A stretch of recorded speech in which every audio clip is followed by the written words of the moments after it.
what's up guys? My name is Zach and today I am driving a 2008 Honda Civic Si Coupe. Up front is a 2.0 liter inline 4 and down below is a 6-speed manual transmission. Now I am super excited to be driving this 8th gen Civic Si because it's been a couple of years since I've driven one. I've always had an affinity for these, I've always liked them, and so I'm just excited to be back in the seat of one. But if you would like to submit your own vehicle and have it reviewed here on the channel, you can head on over to my website, zackpradel.com/submit.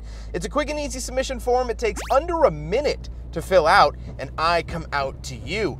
But let's get back to that 2-liter under the hood known as the K20 Z3. The reason I remember it being the Z3 is because the Z3 was one of my favorite cars growing up. This has nothing to do with the BMW. It makes just shy of 200 horsepower. It is a VTEC engine and it is very zippy at its 8,000 RPM redline. That is the creme de la creme, the cherry on top when it comes to the Civic Si. The 2-liter K series is wonderful, and that's why so many people swap it into other cars. It's become K-swap the world where the LS once stood. Like I said, paired to it is a 6-speed manual transmission. It does get a different manual than the standard manual Honda Civic. It's a little bit tighter ratio, and this does have an aftermarket shifter as you're seeing here, so it's even tighter, and it still feels wonderful. The driving experience of a Honda manual is absolutely fantastic, and I love it every time. Last but not least about the drivetrain, of course, the Civic Si is front-wheel drive. However, this does have a limited slip differential. So how does it feel to drive the Civic Si? Well, in short, this car feels like home. It feels very familiar. Once I get in here, I'm in this bucket seat. The shifter feels great. The seat is hugging me like only a grandmother can. The throttle is responsive. It listens to me and thoughtfully ponders what I say instead of just waiting to reply. The clutch is friendly and forgiving, like a childhood best friend. All of this together makes the Civic Si one of the best driving experiences you can find for under 50,000, under really like 20,000 in this current condition. The only downside is that this car is on some aftermarket suspension, and here are some railroad tracks. It's painful to the ears in the back. But even the owner, John, says that he doesn't like the suspension setup, so that'll be changed at some point. But God, sometimes it's better to just leave it OEM, guys.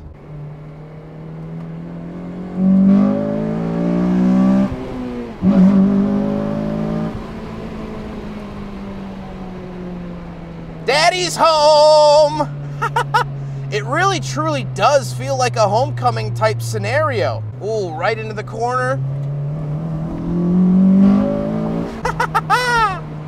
That is a fun drive. With that stuff out of the way, let's talk about the interior. Well, in front of me, I have 2 gauges. So up at the very top is my speedometer, coolant temperature, and fuel. But then moving down, I actually have another gauge for the tachometer and my warning lights. Honda was doing split gauge clusters in this era. I like them, they're fine, but they're nothing too crazy either. The steering wheel has been replaced with a Sparco unit, and although it isn't the original one, I do really like the feel of it. I like the little bit smaller wheel. I think it works well. Off to the left, we have a climate control vent, SEL reset, miles per hour / kilometers, and our gauge dimmer switch, as well as our power mirrors and VSA off, and a little light that will flash in case a 3-story tall dog is chasing after you. On the door, we just have our lock and unlock and power windows. And moving into the center, we have an aftermarket radio and our climate controls. Very basic here. Fan speed off to the left, temperature off to the right, where to send it in the middle. Standard practice stuff there. Little cubby with a 12-volt outlet.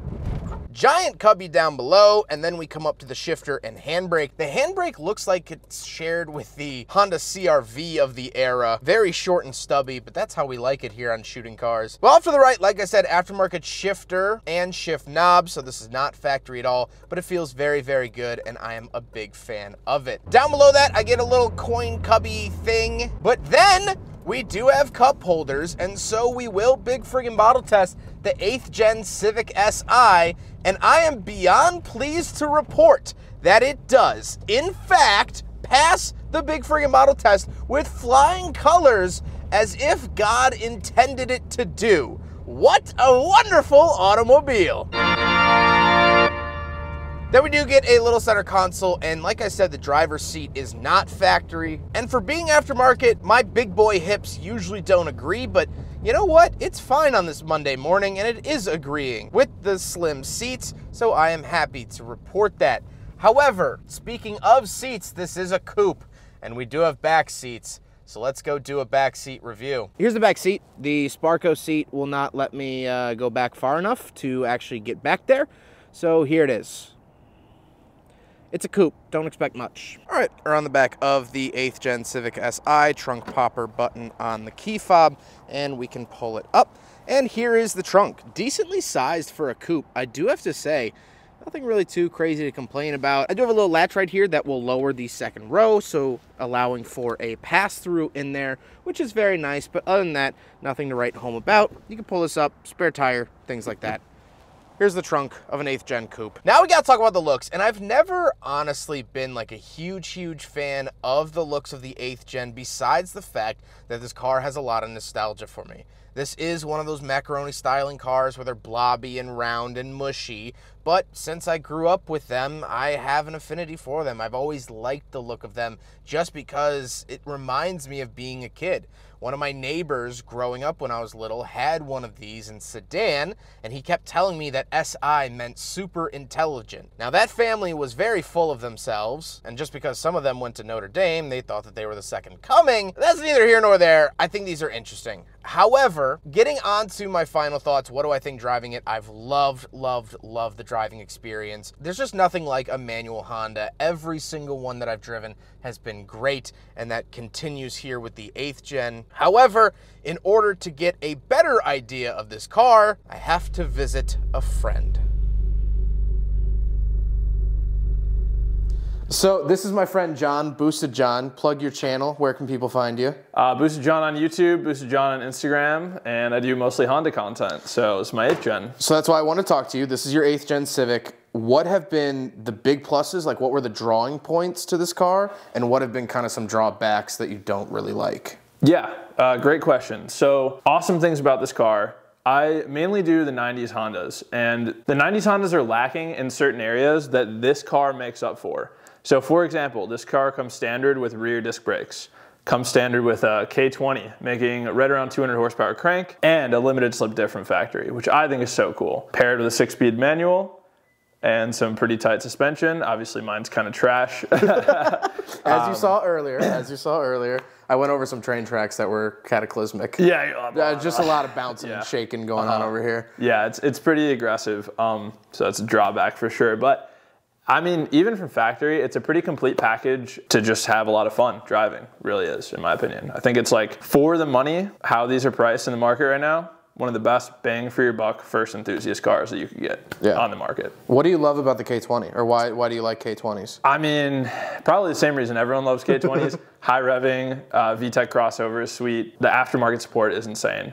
I haven't even started to tap into the performance mods on this car at all. It came with a Skunk 2 intake, and that's basically it for engine performance mods. It sounds really good when it crosses over into VTEC. Right. And you get that induction noise, which was really nice. Absolutely. Yeah, and it's just a very expandable platform. Also, fun fact, very easy to swap a K24 into these cars. Oh, what did the K24 come in originally? It would come in Acura TSX 04 to 08, Honda CR-V, 9th gen Civic Si, and then a bunch of JDM cars. And what are the benefits of a 24? Just more bottom end, I assume, like torque? K20 is a 2-liter, right. K24 is 2.4 liter, right. More torque, more power, a little bit lower revving, but if you take a Acura Integra Type S oil pump, slap it on the K24, you can actually pretty much rev it as high as a K20 with the added torque and the horsepower. So that's awesome. It's just like it's like the K series big block. Maybe in the future one day, maybe. Yeah, maybe we'll see. 100%. I'm gonna do it. I'm gonna do it. Absolutely. This will have a K24. Well, huge thank you, John, for letting me take this car out. Please go check him out, Boosted John on YouTube. You're soaring through the charts right now. If you have any interest in Honda, you have to check him out. I'm looking at your project car right now. We'll leave that for another video that I drove a little while ago, but it's getting some more love. So very excited to see that, and thank you so much. Absolutely. Thanks for coming, Zach. I hope you guys enjoyed the video. Huge thank you to John for that segment. He's a great friend of mine. And huge thank you to him for letting me take out the Civic Si. I hope you guys enjoyed it. Don't forget to rate the video, comment on the video, and subscribe if you really liked it. Take care, guys.